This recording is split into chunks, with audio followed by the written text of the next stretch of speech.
Half-Life 2 bestowed us with the gravity gun, and we haven't looked at the genre the same way since. After 3 years, it still stands as a case study in simplicity, versatility, and satisfaction. Valve has been dripping out content based on the gun's principles with surprising infrequency, but it's finally decided to set things right with the Orange Box, a compilation of past and present that tidies up the series into one cohesive, seriously addictive package. No need to thank me.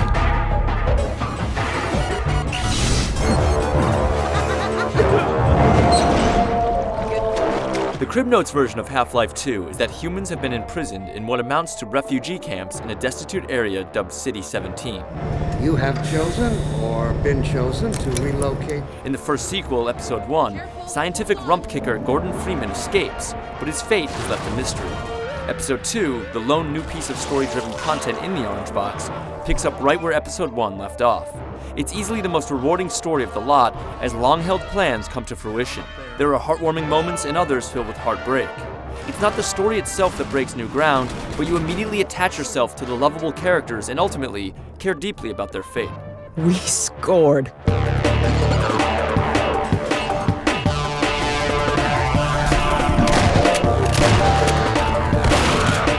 If you're looking for a great way to spend $60, you can't go wrong with the Orange Box. You get the original Half-Life 2, Episode 1, and Episode 2, in addition to Portal, an ingenious puzzle game. As the final addition, there's Team Fortress 2, an elegantly accessible team-based multiplayer suite. Half-Life 2 clocks in at a solid 15 hours, and the two expansions are around 4 hours apiece.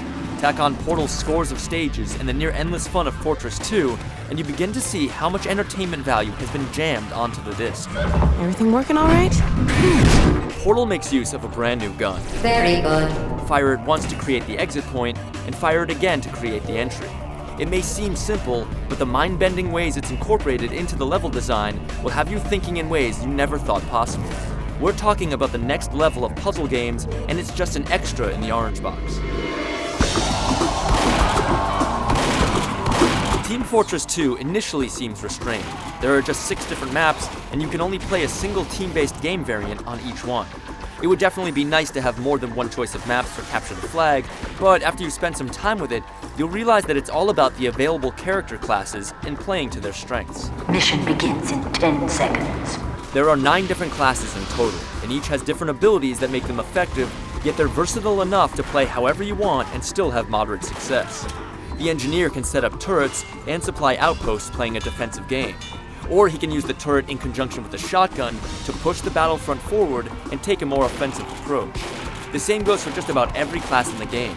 The lumbering pyro is slow and has a short attack radius, but once he sets an enemy ablaze, they'll have to seek water or face a slow death.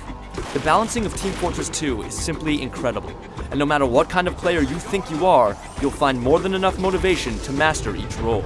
We have taken the enemy intelligence. Whether you're the habitual renter or the guy who drops a couple bills every Tuesday, the Orange Box will make you feel like a thief when you plop down your cash.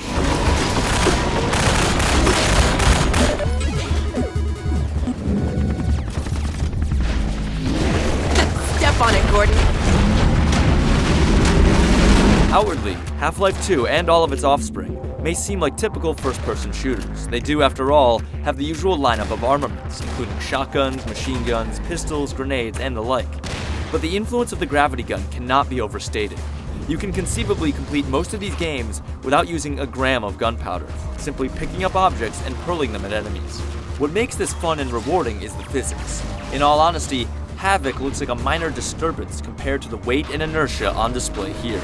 Every last object reacts realistically to outside influence and each other, making it fun just to pick things up and sling them around. It's been that way for 3 years, and there are still no real threats to the throne.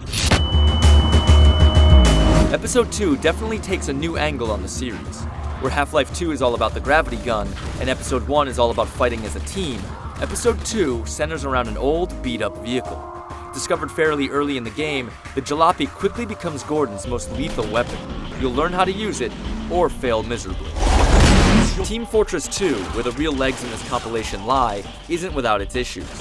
First of all, the game has some serious connection and lag issues. Now, several days after release, there still isn't a fix in place. The other easy criticism is the lack of customization options. Just 6 maps and only 1 game variant for each amounts to the game being incredibly balanced, but just 1 capture the flag map isn't nearly enough. You failed!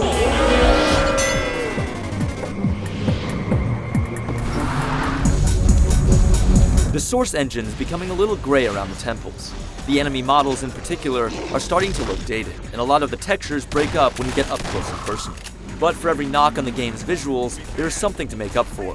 Facial animation is simply incredible, and the convincing way the characters emote do more to draw you in than all the shaders in the world ever could. The survival of Earth depends on the data you Yes, carry. I know! The audio is just as good. The voice acting is at the top of the class, and throbbing music kicks in at just the right moments. Creating the sound effects for every object bouncing off every other object must have been an absolute nightmare, but worth every minute.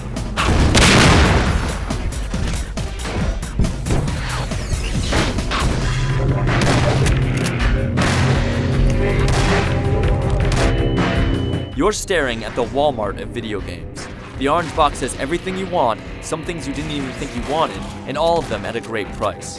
When you consider that you have what many coined a perfect game in Half-Life 2, 2 incredible mini-chapters, one of the most innovative puzzle games you'll ever play, and addictive online multiplayer all for just 60 bones, you can't go wrong. Do not hesitate. Man's freedom awaits. Good luck out there.